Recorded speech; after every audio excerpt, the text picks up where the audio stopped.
Nurdiansyah dari jurusan PPKN semester 4 kelas B. Di sini saya akan menjelaskan mengenai buku 2 bab 3. Adapun pembuatan video ini untuk memenuhi dari ujian akhir semester dari mata kuliah Sistem Politik Indonesia. Lanjut kepada materinya. Di sini saya akan membahas mengenai buku 2 bab 3 yang berjudul Bagaimana Kebajikan Intelektual Diterapkan dalam Kelas. Mengembangkan dan membantu siswa dalam menumbuhkan sifat intelektualnya adalah dengan penalaran keterampilan logika. Mengapa? Karena sebagian besar keterampilan ini dapat diandalkan. Mereka mendapatkan kebenaran, kejujuran, dan yang lainnya, ataupun hal yang lebih penting dari itu. Dalam pengertian ini, keterampilan logika adalah paradigma seseorang akan dapat dinilai dari efek intelektualnya yang baik, misalnya pengetahuan, keyakinan yang benar, dan pemahaman yang mereka hasilkan. Untuk mendapatkan sifat yang baik itu perlu adanya kualitas yang harus secara konsisten menghasilkan efek intelektual yang baik, dihitung sebagai reliabilitas kebajikan. Dapat digarisbawahi, kualitas harus secara konsisten menghasilkan efek intelektual yang baik adalah bagaimana guru dalam mengembangkan dan membantu siswa untuk menumbuhkan sifat intelektualnya di dalam kelas gitu. Selanjutnya ada pembahasan yang pertama mengenai kebajikan yang bertanggung jawab di kelas. Di sini ada dua hal.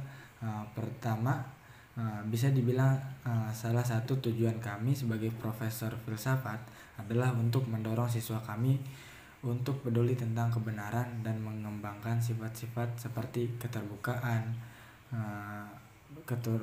pikiran dan kebenaran yang intelektual. Biasanya kami tidak secara tegas merancang kursus berpikir kritis atau kurikulum filsafat.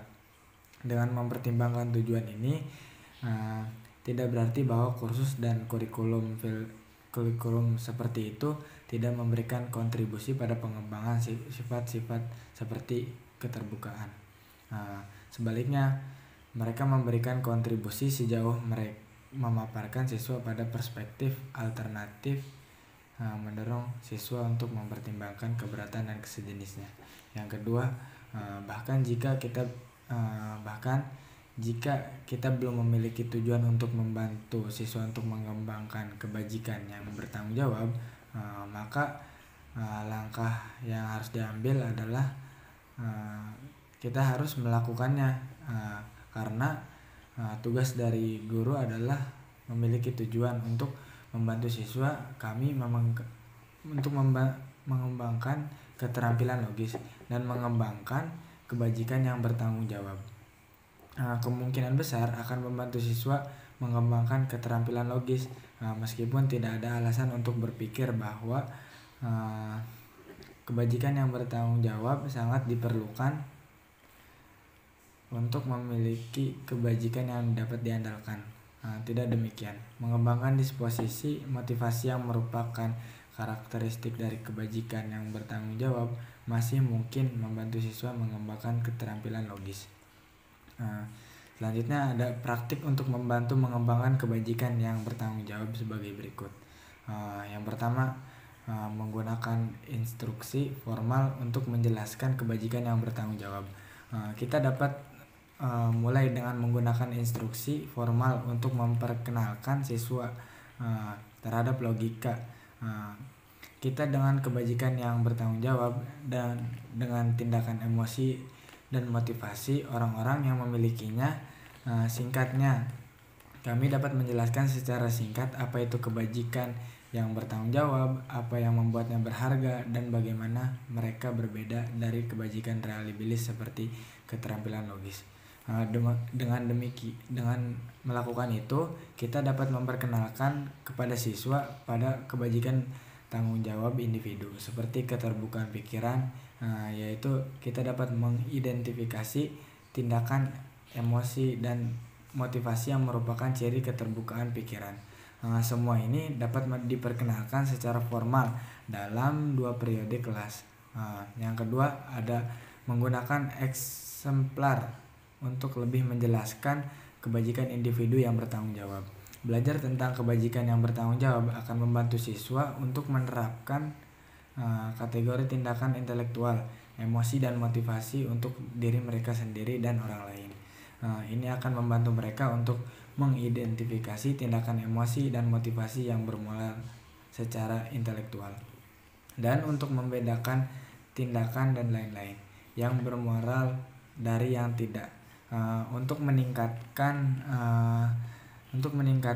akurasi mereka dalam membuat diskriminasi ini, siswa akan mendapatkan manfaat dari paparan berbagai contoh dari latihan. Kita dapat menarik contoh tindakan intelektual, emosi, dan motivasi dari fiksi atau dari dunia nyata, dan dapat menggunakan contoh-contoh ini untuk memberikan siswa kita kesempatan untuk berlatih dalam identifikasi. Dalam setiap kasus, kami dapat meminta siswa kami untuk mengidentifikasi dan mengklasifikasikan tindakan intelektual, emosi, dan motivasi individu yang bersangkutan. Selanjutnya ada yang ketiga, memberikan kesempatan untuk berlatih mengidentifikasi tindakan, emosi, dan motivasi yang bajik. Kegiatan dan tugas di atas akan membantu siswa secara akurat menemukan tindakan, emosi, dan motivasi yang bajik. Tapi bagaimana kita bisa membantu siswa kita menjadi lebih berbudi luhur? Guru dapat menyarankan agar kita mencurahkan 2 sesi kelas tambahan dan 2 tugas untuk tujuan ini. Kita bisa mulai dengan memaparkan siswa kita kepada contoh. Melakukan hal itu memberi mereka kesempatan untuk menyerap atau menangkap emosi orang-orang yang berbudi luhur secara intelektual. Manusia dapat menangkap emosi satu sama lain melalui proses penularan, menurut Hatfield pada tahun 1994. Yang keempat, menggunakan contoh untuk membantu siswa mengalami emosi yang bajik. Kami juga dapat membantu siswa kami mulai membangun pola tindakan dan motivasi yang berbudi luhur secara intelektual dengan memberi mereka kesempatan untuk mempraktekkan tindakan dan motivasi tersebut di kelas. Kita dapat menggunakan kegiatan pedagogis yang berbeda untuk melakukan ini. Kita dapat meminta siswa untuk berlatih melakukan tindakan yang berbudi luhur secara intelektual dalam diskusi kelas sepanjang semester. Yang kelima, yang terakhir ada memberikan kesempatan untuk mempraktikkan persepsi bajik. Kegiatan kelas yang baru saja dibahas, siswa diberitahu bahwa mereka akan menemukan kesempatan untuk melakukan tindakan intelektual dan memiliki emosi dan motivasi intelektual. Tetapi siswa juga perlu berlatih memperhatikan peluang ini untuk diri mereka sendiri.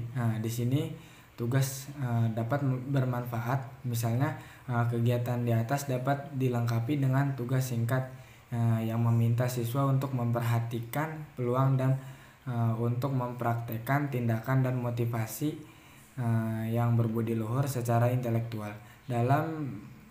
Dalam nada yang sama, menugaskan jurnal dan makalah untuk minggu kebajikan. Selanjutnya akan mendorong siswa untuk mempraktikkan tindakan dan motivasi yang baik dan kemampuan untuk melihat peluang tindakan dan motivasi tersebut. Selanjutnya pada pembahasan yang kedua, yang B, belajar kerendahan hati. Kebajikan ini tampaknya merupakan kombinasi dari kekuatan kemauan dan keterampilan manajemen diri. Beberapa kebajikan dapat dilihat sebagai versi pengendalian diri dalam pengertian ini. Contohnya adalah kesabaran, ketekunan, dan keberanian. Kemampuan kebajikan tidak akan dicontohkan kecuali di mana agen termotivasi dalam beberapa cara.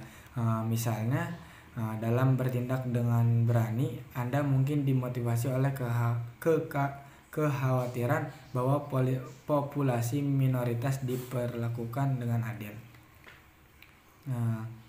Orang yang rendah hati adalah orang yang tidak memiliki beberapa atau semua sifat buruk seperti keangkuhan, kesombongan, dominasi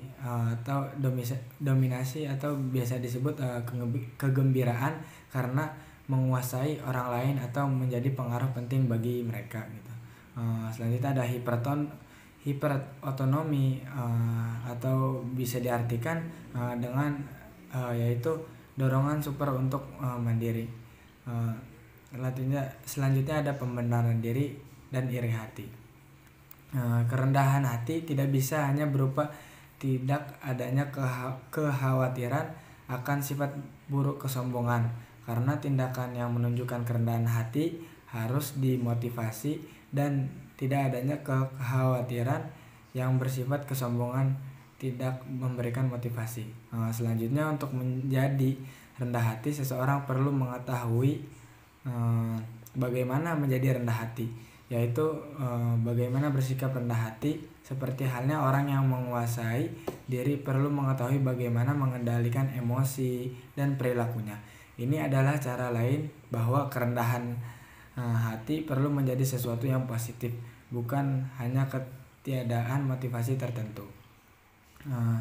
Contoh dari belajar kerendahan hati adalah dari buku ini menjelaskan bahwa berikut adalah beberapa cara kerendahan hati memanifestasikan dirinya. Seorang profesor muda yang sedang naik daun yang mengajar di universitas bergengsi melepaskan pekerjaan itu dan kembali mengajar di perguruan tinggi Kristen sarjananya yang tidak bergengsi dengan alasan ia ingin mengabdi di perguruan tinggi tersebut. Seseorang penonton mungkin menggambarkan langkahnya sebagai merendahkan dirinya sendiri atau merendahkan dirinya sendiri, tetapi profesor muda itu menganggapnya sebagai melakukan apa yang ia ingin lakukan, melayani di pendidikan tinggi Kristen, tidak ada maksud untuk menjadi rendah hati. Selanjutnya pembahasan yang ketiga mengenai pendekatan terapi untuk pembentukan kebajikan intelektual. Psikologi yang mendasari siswa dalam pengembangan kecerdasan intelektual secara khusus disarankan bahwa ketertiban guru disengaja dengan pandangan internal siswa tentang dirinya sendiri. Apa yang disebut intelektual terapi dapat membantu mengembangkan kesiapan siswa untuk kebajikan melalui sarana khas pembentukan kebajikan. Pendekatan standar untuk pembentukan kebaikan ini terdiri dari 4 hal. 4 hal di sini adalah yang pertama, instruksi langsung pada alam dan pentingnya kebajikan. Yang kedua ada paparan teladan kebajikan. Yang ketiga ada praktik perilaku bajik dan pembiasaan yang dihasilkan dari perilaku bajik. Yang keempat ada menciptakan lingkungan yang membudayakan kebajikan. Pemanfaatan dari keempat kegiatan sebagai pendekatan standar untuk pembentukan kebajikan. Jelas pendekatan standar untuk pembentukan kebajikan seringkali berhasil menanamkan kebajikan. Dalam beberapa kasus, semua yang tampaknya diperlukan adalah langsung instruksi tentang kebajikan. Seseorang siswa diberikan bahasa intelektual kebajikan. Ia segera beresonansi dengan deskripsi dan pentingnya sifat intelektual tertentu, misalnya pikiran terbuka. Pembahasan yang keempat, yang terakhir, mengenai pernyataan dalam pendidikan karakter intelektual. Beberapa penulis, misalnya Riggs dan Batali, telah mencatat intelektual kebajikan juga memiliki dimensi afektif.